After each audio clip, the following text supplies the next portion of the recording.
नोएडा के सेक्टर 126 में वाक़ एचसीएल कंपनी में काम करने वाले एक इंजीनियर ने 11वीं मंजिल से कूदकर खुदकुशी कर ली।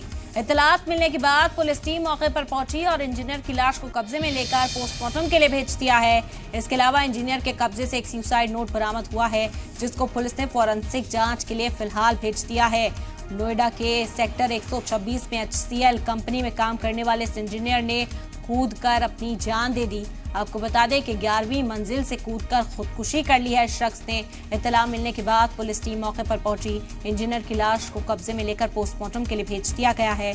इसके अलावा एक सुसाइड नोट भी बरामद हुआ है, जिसको पुलिस ने फिलहाल फॉरेंसिक जांच के लिए भेजा है। बड़ी खबर है इस वक्त की और अफसोसनाक खबर नोएडा के सेक्टर 126 से। आपको बता दें कि एचसीएल कंपनी में काम करने वाले एक इंजीनियर ने 11वीं मंजिल से कूदकर खुदकुशी कर ली है। इत्तलात मिलने के बाद पुलिस टीम मौके पर पहुंच गई है और इंजीनियर की लाश को कब्जे में लेकर पोस्टमार्टम के लिए भेज दिया है।